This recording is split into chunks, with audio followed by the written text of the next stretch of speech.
Jesus ficou, depois da morte e da ressurreição, ele ficou 40 dias com os discípulos, né? Orientando, conversando, instruindo. E chegou o momento que ele ia voltar para casa. Então nós lemos isso em Lucas, domingo, Lucas capítulo 24, né? E Jesus falou com os discípulos, né?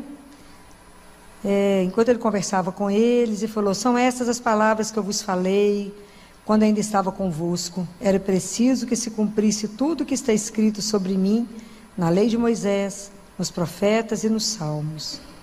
Então abriu-lhes a mente para que entendesse as escrituras e disse-lhes: assim está escrito, que o Cristo devia sofrer e ressuscitar dos mortos ao terceiro dia, e que em seu nome fosse proclamado arrependimento para a remissão dos pecados a todas as nações, a começar por Jerusalém. Vós sois testemunhas disso. E eis que eu enviarei sobre vós o que meu Pai prometeu. Por isso, permanecei na cidade até seres revestidos da força do alto. Depois levou-os até Betânia e, erguendo as mãos, abençoou-os. E enquanto os abençoava, distanciou-se deles e era levado ao céu. Eles ficaram prostrados diante dele e depois voltaram a Jerusalém com grande alegria e estavam continuamente no templo louvando a Deus. Palavra da salvação. O que a ascensão de Jesus diz para cada um de nós hoje? Porque se isso aconteceu há 2000 anos atrás, quando eu leio isso, o que eu tenho que tirar disso? Essa palavra, se ela não mexer no meu coração e no seu coração, ela não se torna vida, né? Não nos transforma, né? É uma coisa que a gente precisa entender, que a palavra de Deus, ela não é nem uma ideia, nem um ideal. À medida que eu escuto, à medida que eu medito a palavra, ela me transforma, e à medida que eu sou transformada, eu cumpro essa frase que Jesus disse aqui, ó. Que a gente possa proclamar, levar o nome dele a todas as nações, né? Que a gente leve. Como é que eu posso levar? Como é que a gente pode transformar e anunciar o nome de Jesus? A partir do momento que essa palavra fez efeito em mim. Então vocês vão em São Paulo, o outro vai em Fortaleza, o outro vai nos Estados Unidos, aonde vocês forem, a partir do momento que vocês estão transformados, é o Cristo vivo que a gente leva, não é? Então, para que isso se cumpra, a primeira pessoa que tem que ser transformado somos nós. Então essa palavra é a palavra que nos transforma, né? São Leão Magno diz que quando Jesus volta ao céu, vocês imaginam, né? Deus nos criou, nós já falamos isso aqui mais de uma vez, né? Nos criou por amor. Nos criou e pelo fato de ter nos colocado, a gente lê aqui em Atos dos Apóstolos, quando Jesus está subindo aos céus, parece dois homens e fala: por que vocês estão aí olhando para o céu? Aquele que foi vai voltar, né? Por que estáis aí a olhar para o céu? Então, por que nós estamos aqui? Porque Deus nos colocou aqui. Deus nos fez, nos colocou aqui nesse projeto, né? Deus nos criou com essa história maravilhosa desse amor incondicional, e que pelo pecado, né, o homem se abandona de Deus, troca, né? Desiste de Deus. E por isso entra na nossa vida o sofrimento, entra a dor, entra a doença e a morte, né? Mas Deus não desiste disso, né? Não desiste de nós e faz esse projeto maravilhoso que é o projeto da salvação. Então Jesus vem nos buscar, Ele toma a nossa carne e assume isso e vem nos buscar de volta para o Pai, né? Ele vem nos dar o caminho, Ele vem como o bom pastor. Quando Jesus volta aos céus, volta para casa, Ele leva até Deus a nossa humanidade, né? Ele era divino, mas Ele leva junto a nossa humanidade. Então isso, a festa da ascensão é para nós uma confirmação, a esperança, que quando Deus nos dá a vida eterna, Ele não dá a vida eterna somente no espírito, mas também na carne. Vocês acreditam de verdade que seu corpo em carne ficará eternamente vivo? Vocês acreditam nisso? Fala, mais ou menos, né, filho? A gente nunca pensou nisso, nunca foi chamado para pensar. Mas Deus devolverá o nosso corpo. Quem falou isso? Ele mesmo. Falou para Catarina de Siena, pode ler no livro Diálogo. Ele fala: Catarina, eu vou devolver o corpo para vocês nem vão sentir falta dele, mas eu devolvo o corpo. Jesus e Nossa Senhora já estão no céu com o corpo glorificado. Jesus veio, ele não, depois da ressurreição, ele não comeu, ele não andou, ele não falou, ele não tinha corpo. Nós também vamos ter de volta o corpo glorificado. Isso é uma coisa espetacular. É algo assim, sem palavras. Se a gente acredita de verdade nisso, porque a festa da Ascensão é uma festa para poder renovar em nós a nossa fé e a nossa esperança. É para poder nos chamar a ser seguidores de Jesus, mas de uma forma muito responsável e com maturidade para viver a nossa fé. É viver uma fé com compromisso com esse nome de Jesus. Não é ter uma fé que se limita a vir à igreja. A minha fé em Jesus, eu não posso estar limitada aqui. Eu tenho que levar Jesus aonde eu estiver. A minha vida, seja pública, seja restrita, aonde eu estiver. Tudo que me rege, todos os meus atos tem que estar determinado porque eu creio nele. Então, é estabelecer de novo a minha fé. Não só aquilo que creio, mas em quem eu creio. Naquele que jamais irá me decepcionar, naquele que jamais irá me trair, aquele que jamais irá olhar para mim e falar: não te amo mais. Nunca, né? Nunca, esse nunca vai trair, nunca vai abandonar, nunca vai nos trocar, nunca vai desistir de nós. É nele. Então, se a gente tem essa esperança nele, é nele que a nossa vida está fundada, e é por ele que a gente passa a viver, é para ele que eu passo a viver, com ele e nele que a gente passa a viver. Então tudo na nossa vida é com ele, e aí a gente vai levar a esperança. Hoje os cristãos são convidados a ser testemunhas da esperança, porque o mundo te olha. Se nós somos cristãos, se nós assumimos Jesus, qual é o nosso comportamento que se diz diferente? Onde as pessoas vão poder olhar para você, né? Hoje a gente é chamado a ser cristãos ânfora. Está escrito em Amós. Deus Pai diz assim: vai haver um tempo que eu vou mandar na terra fome que não será de pão, e sede que não será de água, mas será fome e sede da palavra de Deus. É esse tempo. É esse tempo que nós estamos vivendo. Então nós estamos sendo o resto, né? O restinho do povo que crê. Nós somos convidados a estar na terra, inseridos na terra. Então por que vocês estão aqui? Nós estamos aqui porque assim Ele nos colocou, com nossos olhos fixos no céu, vivendo aqui, na certeza que eu estou enraizada, minha âncora está lá, eu sei para onde eu caminho. Eu sei que a minha vida não encerra na hora da morte. Não encerra. A morte não tem a última palavra, apesar de a gente não pensar nisso. A ascensão nos mostra que até a nossa carne, nela nos será devolvida. O corpo é glorificado. Né? Se vocês já tiveram oportunidade de ver os santos que estão conservados vivos, né? Parece que está dormindo. Imagina o que ainda vai ser esse corpo glorificado. A gente não tem dimensão do que isso significa. A gente não é convidado a pensar. Né? Hoje eu estava dando aula para os residentes e para os acadêmicos, eu estava numa sala fechada com eles, e era uma aula de pós-operatório, de cirurgia cardíaca. E aí quando foi entrar nas arritmias, eu falei com eles: gente, vamos parar a aula, já tem 50 minutos de aula, vamos parar, e quinta-feira a gente faz o fechamento dessa aula. E saí da sala. Quando eu saí da sala tinha uma mãe chorando, e eu falei: olha, eu estava achando que a senhora não ia vir agora, e o bebê dela está operado já lá uns 10 dias, e estava muito grave, uma cirurgia muito complexa. E aí falei: vamos entrar, eu preciso conversar com a senhora. Sentei, acolhi ela e a avó, o psicólogo já tinha feito essa parte, conversamos muito, e falei: agora vamos lá, vamos entrar. É Jesus. Eu fico impressionada, né? Eu ter interrompido a aula, que eu podia ter encerrado a aula, né? Eu interrompi a aula, fui lá, quando eu bati o olho no monitor, eu falei: me dá uma água benta, porque vai parar. Que isso, filó? Vai parar, ele vai morrer agora. Que vai parar. Falei com a mãe assim: a senhora é cristã? É. Crê em Deus? Creio. É católica? Sim. Por quê? Vou batizar seu filho agora. Por quê? Porque ele vai morrer agora. O que Jesus falou sobre a morte? Ninguém sabe. Ninguém lembra.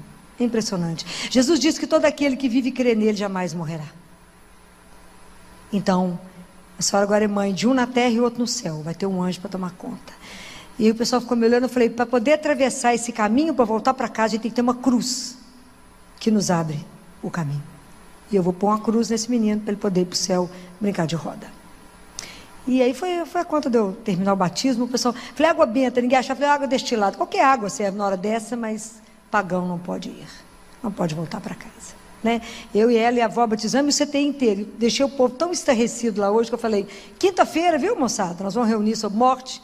Os técnicos de enfermagem estavam todos, os residentes de fisioterapia, os psicólogos, está todo mundo tão assustado. Eu falei, vocês estão assustados? Vocês nunca ouviram dizer que a gente nasce para esse dia? A nossa vida toda vai culminar no momento da nossa morte, no momento de voltar para casa. Então nós nascemos para esse dia. Esse é o dia que a gente se prepara. É o nosso grande encontro, com quem nós vamos poder abraçar, nunca mais separar. Vocês imaginam o que é isso, né? Isso é algo maravilhoso, mas a gente tem tanto pavor, nem gosta de comentar, tocar no assunto. Não é? E quanto menos a gente discute sobre isso, mais a morte nos apavora. Porque a gente não dá conta de discutir. Eu falei com essa mãe, a morte nos tonteia, mas não nos tira. Porque ela não tem a última palavra. Nós pertencemos a Deus e a nossa vida é eterna. Ele ganhou. Quem morreu não foi Jesus, quem morreu foi a morte. Ele matou a morte por nós. Mas se a gente não tiver essa convicção, que cristãos somos? Se nessa hora a gente ficar no chão, porque nós já estamos situados num mundo que hoje é tão interessante pensar nisso. Hoje eu estava falando isso no CTI de manhã com a plantonista, que ela também é cristã, e falei com ela, hoje nós cristãos estamos vivendo um martírio. Não é o mesmo martírio da época de Paulo, de Lucas, que eles pegavam os cristãos e jogavam na arena para os leões comer. Hoje o nosso martírio é diferente, porque hoje o interesse não é matar o nosso corpo, mas é matar a nossa alma. É tirar de nós a esperança em Jesus. É tirar de nós a certeza que a vida não vai acabar aqui. Que nós temos uma imortalidade do corpo e da alma. Que vamos viver eternamente com um Deus que não mente. Que não ia atravessar o mundo para poder falar um monte de bobagem conosco. Não ia sofrer numa cruz por nada. Mas para nos colocar de volta no céu. Que é lá que Ele nos quer. Então hoje o mundo faz de tudo para poder tirar de nós essa certeza a quem pertencemos. E faz de tudo para nos tirar. Hoje nós não podemos mais nos pronunciar. Hoje nós não podemos mais falar o que é certo e o que é errado. Hoje nós não podemos mais. Tudo a gente é tolhido. Eu vejo a hora que eu vou ser presa. Então, porque tem que ter coragem de assumir o Evangelho. Nós temos que viver o Evangelho na radicalidade que ele exige. Porque entre Deus e o resto, é claro que eu estou com ele. Vou te matar, oh, que graça, vai me dar, vou virar Marte, é uma coisa espetacular. Não ter medo de assumir a nossa fé.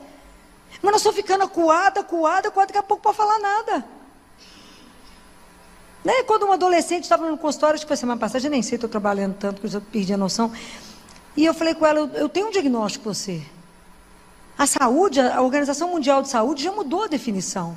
É um bem-estar físico, mental, emocional e espiritual. A sua doença é espiritual. Porque vocês resolveram desistir de Deus. Então você perdeu o ânimo. Então os psiquiatras acham que vocês estão deprimidos. Não, mas o seu problema chama-se ausência de Deus.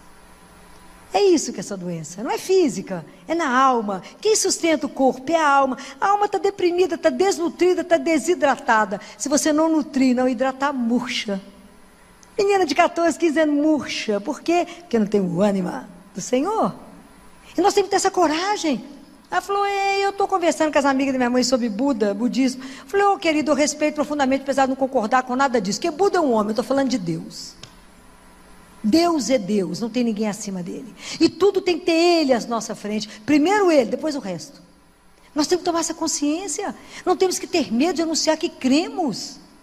Não temos que ter medo de falar as verdades do Evangelho, porque a minha preocupação, e a preocupação hoje cada vez mais, é a salvação das almas. Ou nós vamos para uma alegria que é eterna, ou um sofrimento que é eterno. Não pode negar isso para as pessoas, se a gente tem conhecimento disso. A pessoa pode ser livre e fala, não quero uma opção. Nunca vai poder falar, não fui avisado. Mas não podemos ter medo de testemunhar essa coisa maravilhosa que é acreditar nesse Deus que conversa conosco, que te escuta, e que se você falar, Ele vai te ouvir, e que se você calar, você vai ouvi-lo. Filó, mas eu não escuto, não tem importância não. Jesus falou assim, tudo concorre para o bem daqueles que amam a Deus. Se você não escutou, mas você está intuído a fazer uma coisa, se ele não estiver de acordo, ele pede. Essa é a confiança que a gente tem que ter nele. Por quê? Porque ele nos ama. Não é assim? A gente tem que confiar. E essa confiança tem que ser incondicional. A nossa fé, a nossa alegria em Jesus, ela tem que contagiar o povo. Como é que eu posso falar que eu creio em Jesus, está morta? A vida, aos céus, que religião é essa? Não pode. O povo de Deus tem que ser, por natureza, alegre. O circo está pegando fogo, mas nós temos que ir no meio do circo. E ele, então está tudo certo. Daqui a pouco o fogo apaga. Por quê? Porque ele está junto. Mas nós temos que carregar isso conosco. Falei com essa mãe, fica de pé. Agora eu vou fazer uma oração que nós vamos agora pedir à única mulher que entende essa dor. É Maria. Ela teve com o inocente nos braços. Igual a senhora vai estar. A senhora pode abraçar? Pode, vamos rezar. Vamos chamar a Nossa Senhora, que ela vai interceder por você. Agora a senhora terá força de permanecer de pé. Tem menino para cuidar ainda e tem outro filho. E fala junto comigo. Repete o que Jó disse. Deus nos deu, Deus levou. Louvado seja o nome do nosso Senhor. Mas tem que ter coragem. Não tem que acuar, falar, ouvido, aos céus. A senhora não merecia passar por isso. Quem só falou, um dia nós vamos entender esses mistérios, que a gente não compreende nada. Eu ao mesmo tempo olhando para o tamanho e falando, isso está de alta. Estava dando 3 altas e um óbito. É assim mesmo. Falei que os residentes me olharam todos chorando. Falei que quinta-feira nós acabamos de prosear. Vocês vão, né? Pensa sobre isso. Pensa aqui de verdade. Em que vocês creem? Porque nós resolvemos trabalhar com medicina, trabalhamos com sofrimento o dia inteiro. Mas temos que dar para o nosso paciente a coragem de dizer, a ciência vai até aqui. A vida não encerra. Por quê? Porque Deus assim a fez. Não podemos ter medo. Ciência tem o caminho dela e a fé tem o caminho dela. Um precisa do outro. Quem precisa dos dois? Somos nós. Não precisa ter medo, não é? Então, quando Jesus disse, vós sois testemunhas de tudo isso. Quando os discípulos voltaram, eles voltaram com alegria. Tem uma coisa, uma palavra dita aqui, que às vezes a gente passa por ela na leitura e não presta atenção. Qual foi o último gesto que Jesus fez enquanto ele subia? Ver se alguém prestou atenção na leitura. Qual foi a última coisa que Jesus fez? Qual foi a última coisa que Jesus fez? Enquanto ele subia aos céus, o que ele fez? Abençoou. O que isso quer dizer? Que nós, cristãos, somos portadores da bênção. Então nós temos que ser testemunhas da bondade de Deus. Se isso a gente pensar no nosso comportamento.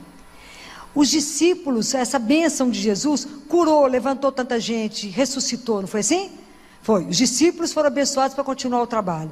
Nós somos hoje essa geração dos apóstolos, discípulos de Jesus. Então essa bênção faz parte da nossa missão. No mundo que é onde a moda é falar mal dos outros, há um fetiche, eu acho, sei lá o quê, que o povo tem um desejo, como diz um adolescente comigo, tia Filó, mas é uma delícia falar mal dos outros. Falei, menina misericórdia, como que pode ser uma delícia falar mal dos outros? Mas é bom, tia Filó. Não, não é. Então no mundo do maledito, né, nós temos que ser o inverso.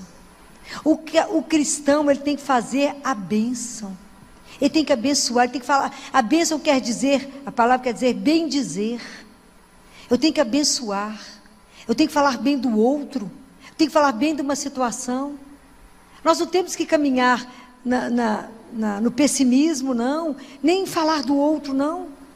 Nós temos que ter a capacidade do olhar de Deus. Sabe quando Deus terminou a obra dele toda, olhou e viu que tudo era bom?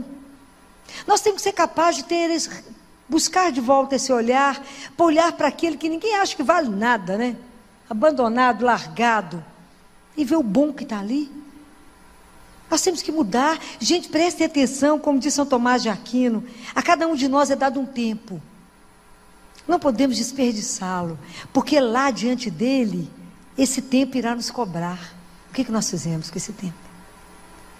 Então não percam tempo, e semear o bem, e fazer o bem, e ser testemunha da misericórdia do Senhor, e ser a extensão da misericórdia de um Deus, a cuidar uns dos outros, a levantar aquele que está caído, a buscar aquele que está com fome. Eu não posso entrar numa igreja, a querer ornar, só enfeitar aqui, o meu irmão lá fora com fome.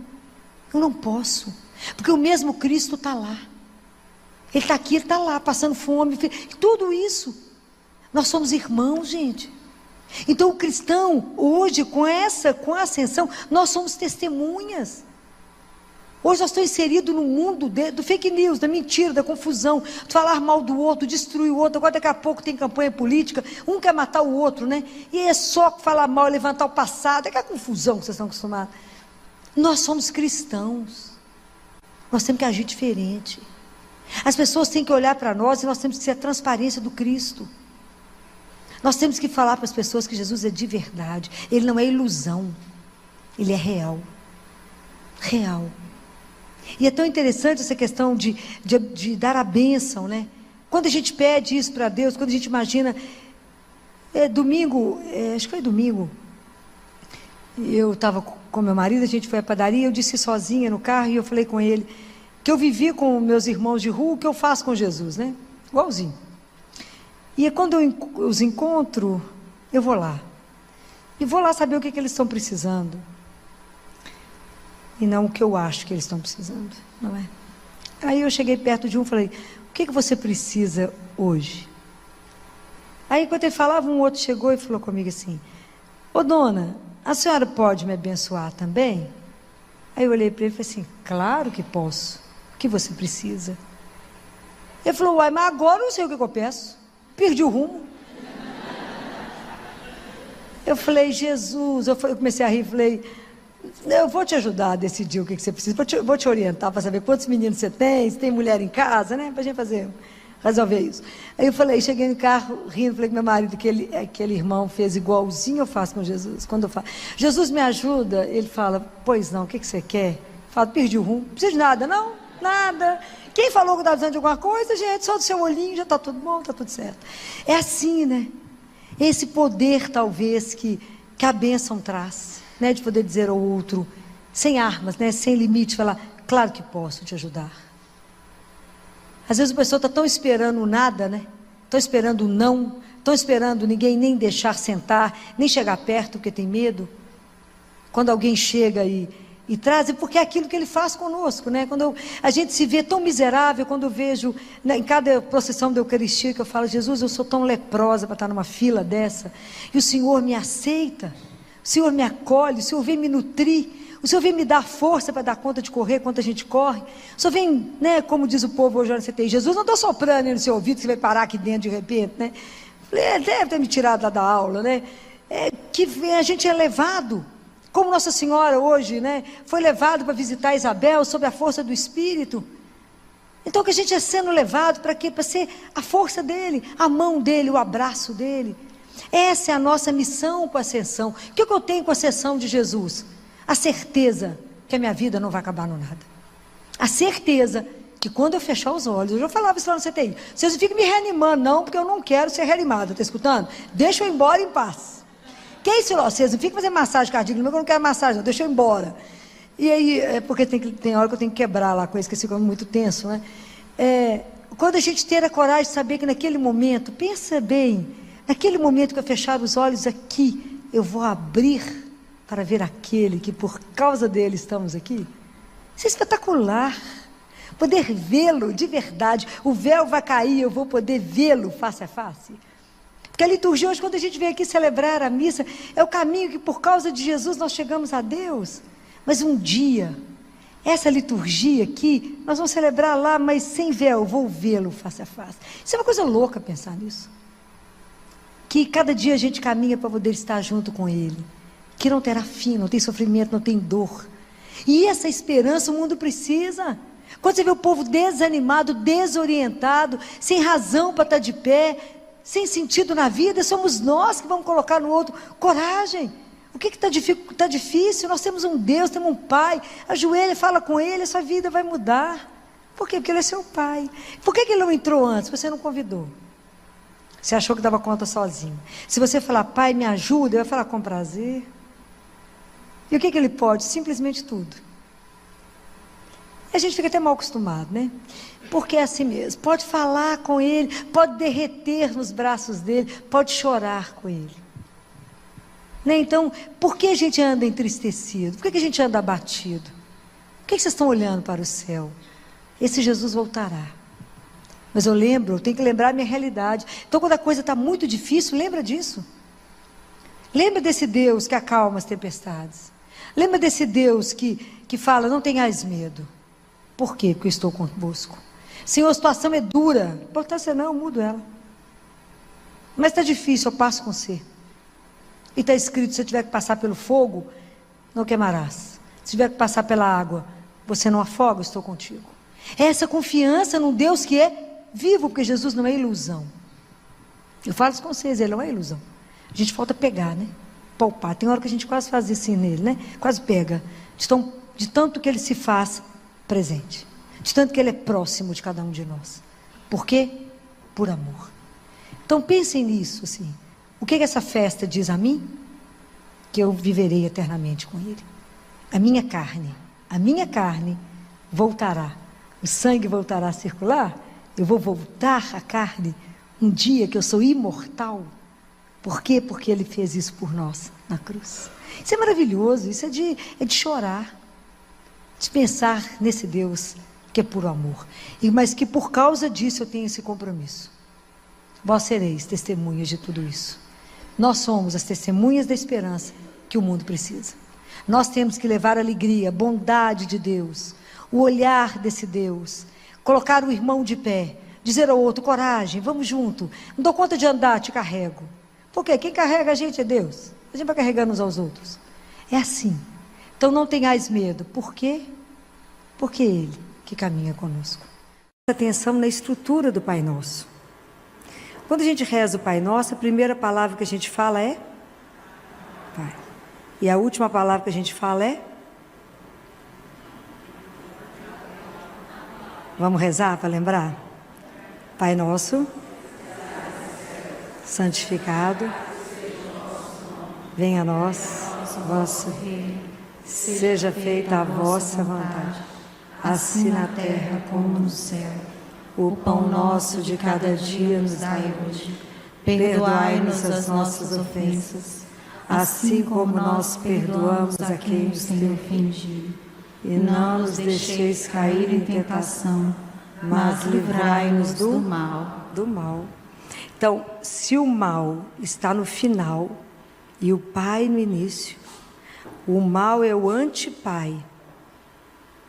Já pensaram nisso? Nos livre do mal. O mal é o antipai.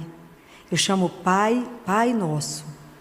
Santificado seja o teu nome, venha o teu reino. Depois, tudo mais eu vou pedindo a Ele que nos dê o pão, mas que Ele nos livre de algumas coisas e nos livre do mal. O mal é o antipai. Se a gente pegar a história na Bíblia, eu separei 3 histórias, que a gente vai ver a questão do mal. A primeira está em Gênesis, não sei se alguém está com a Bíblia, no capítulo 3, que é a história da Eva, com Adão e a serpente. Mas o que eu quero chamar a atenção de vocês, de uma frase, está no capítulo 3, mas está no versículo 6, uma frase que diz assim: a mulher viu que a árvore era boa ao apetite e formosa à vista, e que essa árvore era desejável para adquirir discernimento. O mal, ele é tão difícil da gente reconhecer, porque às vezes ele vem muito colado no bem.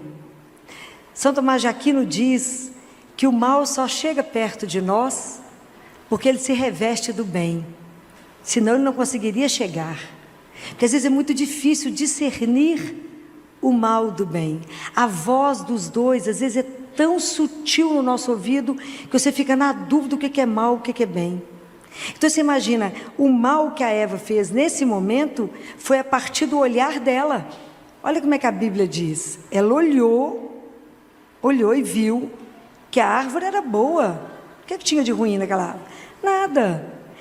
Era boa para o apetite, era formosa à vista, ela era bela, ela tinha uma boa aparência, ela era bela, era boa para você comer, e ela te dava, ela ainda tinha uma meta com essa fruta, que era adquirir discernimento. Então, tudo de bom. Mas esse era o olhar dela, não era o olhar de Deus. Deus vê o bem no todo daquilo. Então, quando tudo que Deus criou, qual que era a frase que ele terminava? Ele criou e falava, Deus viu que tudo era bom. Ele vê na essência, no todo. A Eva viu sob o olhar dela, e pelo olhar dela, tudo é bom. Aquilo era maravilhoso. E aí ela cometeu o pecado. Então, às vezes é tão difícil discernir. Há um estudioso que diz que para poder discernir a voz do mal e do bem, às vezes é a mesma dificuldade que você tem de escutar. Olha a comparação que ele faz. Uma gota de chuva cai dentro do oceano. Como é que escuta? Então, o mal, ele é o sequestro do olhar. Muitas vezes a gente precisa de curar o nosso olhar, a forma de ver, porque o nosso olhar é imperfeito. E na nossa visão, tudo isso é bom, Senhor, mas aonde está o mal nisso? Às vezes a gente não consegue perceber essa gota que cai no oceano, é só uma gota, mas a proporção que ela vai trazer de problema é oceânica. Então, por isso nós precisamos de compreender que nós só vamos vencer o mal quando nós tivermos consciência que nós somos pecadores, que somos imperfeitos, que vivemos a nossa vida na fragilidade. Então a chance da gente errar é alta. Então por isso que nós temos que ser dependentes de Deus e falar, me mostra nessa situação, é boa mesmo? Porque eu estou vendo tudo tão lindo, né? Então às vezes as coisas chegam para nós em presentes, em embalagens, que a gente fala, espetacular. Quando você abre, está estragado ou podre. Qual a única pessoa que pode ver e te mostrar a realidade? É só Ele, é só Deus. Então a gente precisa aprender essa humildade de tudo, mesmo que a gente tenha certeza que é aquilo, fala, mas o Senhor está de acordo? O Senhor vê da mesma forma que eu? Claro que não, mas só me mostra o que é preciso ser visto, para que eu não me distraia, para que eu não pegue alguma coisa errada. O outro exemplo está em Gênesis 4, que é Caim com Abel. Imagina, eles foram os filhos lá de Eva e Adão, cada um seguiu uma linha, mas quando eles foram entregar para Deus as oferendas, as primícias do que eles fizeram, o olhar de Caim, o coração dele estava cheio de inveja, de ciúme, de rivalidade com o próprio irmão. Porque viver a fraternidade é uma opção, não é o laço de sangue que faz isso, não é? Nós podemos matar o irmão, nós podemos matar alguém que é próximo, mas às vezes a gente se deixa dominar pelo ciúme, pela inveja, pela discórdia, por querer ser mais importante. Por que Deus olhou para Abel diferente de mim? E às vezes a gente quer ter que Deus, ou que as pessoas te valorizem de um jeito que às vezes o mundo não vai olhar. E o nosso coração vai ficando, cultivando todas essas coisas que vão nos levando para um caminho ruim. E nós podemos ser dominados pela ira e fazer o que Caim fez, que foi matar Abel. Mas tem uma frase que é para a gente prestar atenção. Essa frase Deus fala assim, Deus fala para Caim. Caim, por que você está irritado? Não, de morrer. E por que você está assim com o seu rosto abatido? Às vezes a raiva é tão grande, você quer matar o primeiro que aparecer. Deus olha para você e fala, por que você está irritado? Fala, eu imagino, estou não. Tá. Aí Deus fala com ele, se tivesses bem disposto, não levantarias a cabeça? Por que você está irritado? Nada passa, né, gente? Nada passa. Aí ele fala, mas se não estás bem disposto, olha a frase, Deus fala com ele, o pecado está deitado à porta da sua casa como um animal, te espreitando. Mas a frase que Deus termina é de doer, porque ele fala assim, mas tu podes dominá-lo. Então, para que a gente preste atenção que o pecado é uma opção nossa. O pecado é uma opção nossa, mas tu podes não pecar. Tu podes dominar o mal. Essa frase é uma frase para ficar em nós. Tu podes não cometer adultério. Tu podes não furtar. Tu podes segurar a língua e não falar mal de alguém.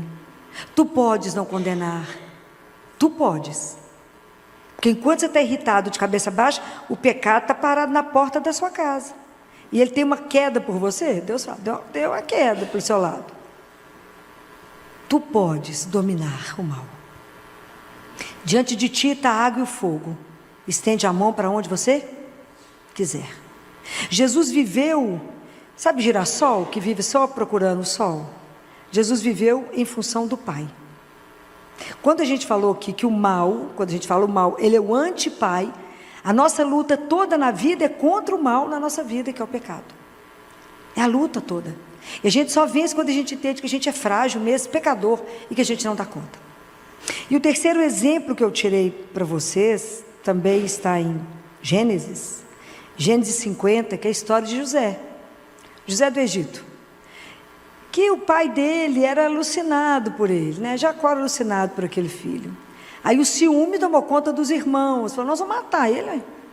Se é igual do pai ter preferência por ele, a gente mata. Está vendo quanta coisa a gente tem que trabalhar no nosso coração? Quanta coisa Deus tem que revelar? Porque para que o mal não nos domine. Fizeram o que fizeram com José, todo mundo conhece, jogou ele na cisterna, venderam José, levaram José para o Egito, e José adquiriu um grande cargo lá com o faraó. Na hora que os irmãos dele chegaram passando fome, não o reconheceram. Tiveram medo de José, mas José acolheu os irmãos e cuidou deles. Quando o pai deles morreu, Jacó, eles falaram, o quê? Ele vai matar a gente agora. O pai morreu, nós estamos roubados. Mas aí, olha, a importância dessa história de José, é a importância para a nossa vida, para ver como é que do mal nós podemos fazer uma história do bem. Nós podemos transcender a história. Nós podemos mudar isso. A situação de ruim que chegar para nós. Porque tem coisas que a gente não muda como o mal muitas vezes chega. Mas na nossa vida nós podemos determinar como nós vamos receber e viver isso. É uma oportunidade de não ser confinado no mal, mas tomar um outro caminho. Em vez de caminhar na lamentação, na lamúria, Deus Pai fala, não quero filho murmurento, nós podemos tomar o caminho da gratidão. E olha o versículo 20 do capítulo 50 de Gênesis, olha o que José responde para os irmãos, que coisa espetacular. Ele fala, o mal que tinhas intenção de fazer-me, o desígnio de Deus o mudou em bem, a fim de cumprir o que se realiza hoje, salvar a vida de um povo numeroso. José poderia ter ficado confinado no ódio dos irmãos, colocado o coração dele pesado, ter feito, porque o ressentimento, ele fecha o coração da gente, ele faz uma crosta, e que nada chega, a palavra de Deus não bate mais, a alegria não chega, e a gente vive aquele povo mal-humorado, ranzinza, que tudo murmura, tudo reclama, e que não vê o bem em nada, tudo está ruim, por causa de um ressentimento. Mas naquele momento, quando José perdoa os irmãos, com esse mal que fizeram com ele, José salva uma nação. Pensa bem no tamanho do que a coisa virou. Então, quanta coisa na nossa vida nós podemos transformar, se eu resolvo dar o perdão, se eu resolvo não retribuir o mal com o mal. É fácil isso? Claro que não. Claro que não. Por isso que a gente reza todo dia e pede a Deus que nos livre do mal. Porque a tentação, antes a gente fala, né? Não nos deixeis cair em tentação. Vamos cair? Todos os dias e várias vezes ao dia, até no momento da morte. Qual é a grande tentação? Jesus viveu 3 tentações, que a gente vive todo dia. De achar que a vida, nós temos que ter poder, temos que ter, né? Temos que viver de tudo isso que o mundo traz. Mas tem uma tentação perigosa, muito perigosa. Vocês sabem qual é? É duvidar do amor de Deus. Não ter confiança nesse amor incondicional que Ele tem. Isso é uma tentação que nos assola todos os dias. Acontece alguma coisa que vem em desacordo com aquilo que você quer, deseja, a gente fala: Deus não me ama, Deus não lembra de mim, eu rezo, eu peço, Ele não me escuta. Então a gente vive duvidando desse amor incondicional, a gente vive duvidando que Ele realmente está prestando atenção em mim, a gente vive duvidando que podemos confiar. A gente vive muito mais confiando na nossa própria força, que não serve para nada, do que entregar as coisas para que Deus possa nos ajudar. O grande tentação da nossa vida é guardar, esquecer disso. Cada um de nós foi criado antes da criação do mundo. Deus sonhou conosco. É uma coisa impressionante pensar nisso. Ele sonhou, por isso existimos. E quando Ele sonhou conosco, Ele tem um projeto para cada um de nós. Que o dia da nossa morte nós vamos entender, nesse projeto maravilhoso da salvação, que é o mistério, qual é o papel de cada um de nós. Mas a gente se perde, o mundo nos faz perder isso. Então a gente fala: Deus nem lembra de mim, você acha que Ele está me vendo aqui na minha vidinha mais ou menos? E aí eu não penso que Deus tem um projeto e quero viver a minha vontade, e não a vontade de Deus. Então a gente precisa aprender aquilo que Jesus fala: aquele que quer me seguir tem que renunciar a si mesmo, né? O que é renunciar? É esvaziar. Esvazia de você, tira o ego e se enche de Deus. E deixa Deus ser Deus na nossa vida. E deixa Deus cumprir o projeto que Ele tem na nossa vida. Mas a tentação é falar: não, daqui eu vou sozinha. Muito obrigada. Até onde o Senhor me trouxe? Aqui é o caminho, que aqui eu sei o caminho. Não precisa da sua ajuda, porque aqui eu sei. E a gente precisa do colírio que é Deus, para fazer com que a gente enxergue. O tratamento da nossa vida chama Jesus. Então, a única pessoa que pode nos livrar do mal é o Pai. Mas para que a gente possa conseguir vencer a tentação de todo dia, a tentação de achar que o meu nome, que o poder, meu poder financeiro, que isso me traz tudo, isso é ilusão. O mundo quer nos levar numa ilusão de que possuir as coisas, ser famoso, é o que te traz a felicidade. Isso é engano. É engano. A nossa felicidade não é essa, a nossa felicidade é estar com Deus, né? Então, tudo que tenta nos tirar de Deus é o mal, que quer nos despistar, quer nos levar para outros caminhos, quer fechar o nosso ouvido para não ouvir a voz dEle, quer fechar os nossos olhos para não ver, quer endurecer o nosso coração. Terça-feira eu falei sobre isso aqui.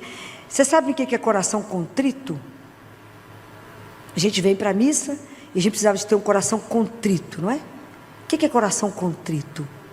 Então eu vou dar para vocês o exemplo. Você pega uma terra que está seca, dura, que até trinca de tão dura que ela está. Você joga água, resolve o quê? A água não entra. É assim quando eu venho para a igreja com meu coração cheio de ressentimento, de mágoa, querendo vingança, querendo descontar no outro que ele me provocou o sofrimento. O padre pode fazer a melhor homilia do mundo, pode ler o evangelho todo várias vezes, e a palavra não entra, ela bate e volta, ela não entra em você. Coração contrito é quando eu pego essa terra, esfarelo ela, eu tenho que quebrar ela inteira, para que aí a água possa chegar e empapá-la. Então antes de eu chegar aqui para rezar, eu preciso pedir a Deus que quebre meu coração, que quebre essa capa de ressentimento, esse mal que está em nós fazendo uma crosta. Fala: Senhor, me dá um coração manso, me ajuda, porque quando me fazem o mal, eu quero retribuir com o mal. Não é uma opção do ser humano a gratidão. Nós caminhamos por ressentimento, nós não caminhamos pela via da gratidão, mas é preciso exercitar, é preciso pedir a Deus que cada coisa que chegar em nós, que chegar como a gente vendo como sendo algo ruim, pedir a Ele a graça de transformar isso numa situação que possa ser melhor para mim, que fazer do mal o bem. Como é que eu tiro o mal, o bem do mal? Deus pode fazer isso, senão Ele não seria Deus.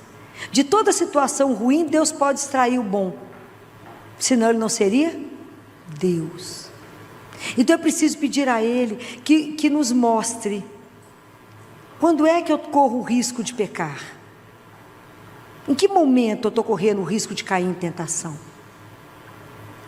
Porque quando é que eu vou reconhecer isso? Quando eu aprender a me conhecer, a me ver e saber que eu sou frágil, que eu caminho nesse mundo muito mais contando com a minha fragilidade, com a minha miséria, com a minha pequenez.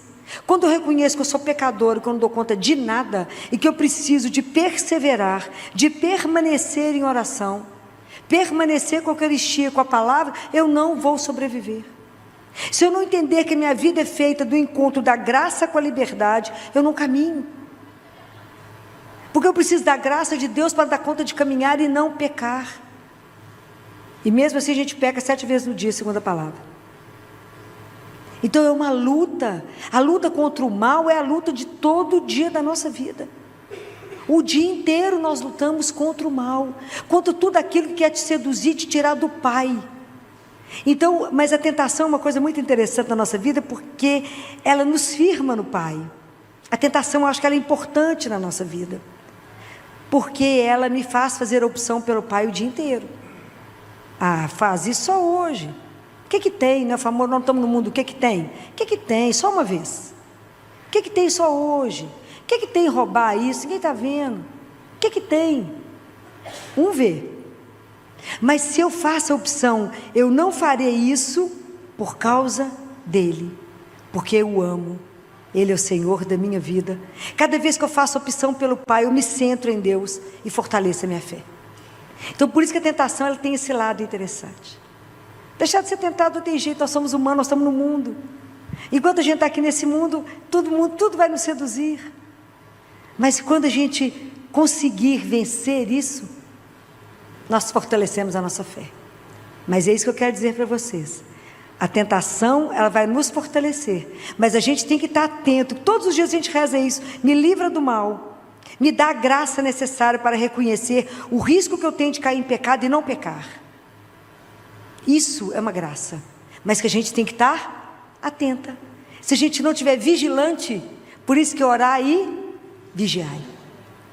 É o vigiar. Isso aqui eu corro o risco, então eu não vou. Porque eu não quero ofender o meu Senhor. Eu não quero magoá-lo, eu não quero fazer isso. Mas a gente pode contar com uma força muito grande, né? Além da Eucaristia diária, quantos aqui, tem algum jovem que ficou aqui, que foi consagrado? Hoje, fez a consagração? Levanta, vamos ver quem é, os que estão consagrados. Tem uma coisa interessante, eu também sou consagrada a Nossa Senhora, e uma coisa que eu queria falar para vocês, né? Claro que quem quiser aprender, que nos ajuda profundamente todo dia, é pedir a Nossa Senhora que nos ajude contra o pecado. Vocês aprenderam isso estudando? Aprenderam? O que a gente tem que fazer todo dia de manhã? A gente pede a ela, a gente reza 100 vezes, Ave Maria, Virgem Fiel. Então a gente fala com ela, Mãe Santíssima, não me deixe pecar hoje. A gente só tem hoje, né? Para amar e servir a Jesus, nós só temos? Então você fala com ela de manhã 100 vezes, Ave Maria, Virgem Fiel, Ave Maria, Virgem Fiel. Vocês repetem isso, para que ela te livre do mal, para que ela não te deixe pecar.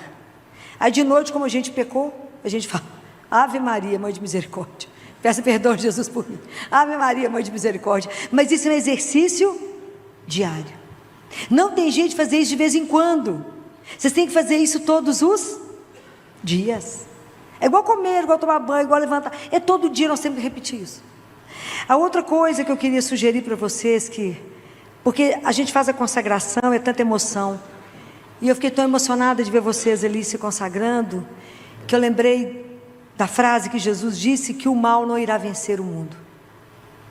E quando eu vi esse tanto de jovem consagrando a Nossa Senhora, eu tenho certeza que o mal não irá vencer. As portas do inferno não prevalecerão. Por mais que as artimanhas do demônio sejam sedutoras, ele não conseguirá vencer. Quando eu vejo vocês na força diante de Maria, não conseguirá vencer.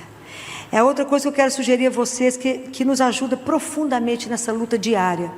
Antes de vocês, porque às vezes a gente não tem o horário certo de rezar do terço, vocês aprenderam a rezar a coroinha de Nossa Senhora? Não leram isso? A coroinha dela? Eu vou deixar escrito para vocês, que é uma coisa fácil, simples, para a gente fazer uma coroinha para ela todos os dias, que vocês vão rezando, vai se nutrindo dela, vai pedindo a presença dela, vai pedindo: Senhora, me ajude, a Senhora venceu o mal, a Senhora pisou na cabeça do mal, me livre das ciladas, porque é tão lindo quando a gente vai pedir começar a rezar a coroinha, a gente fala com ela: dignai-vos conceder-me que vos louve, ó Virgem Sagrada, dai-me virtudes contra os vossos inimigos. Os inimigos dela é o inimigo de Deus, é o mal. E a gente pede a ela: me livre das insídias do demônio. Porque quantas ciladas vão ter no dia? Quanto mais a gente se consagra, quanto mais reza, mais tentação virá, mais problemas virão. Então a gente tem que se armar e armar na oração. E a outra coisa que vocês precisam fazer todos os dias: as 3 vezes amém, assim seja. Aprenderam isso? Amém, assim seja, está no livrinho. Amém, assim seja, por tudo que a senhora fez na terra enquanto a senhora esteve aqui. Amém, assim seja, por tudo que a senhora faz no céu hoje. Amém, assim seja, por tudo que a senhora fez, faz e ainda fará na minha alma.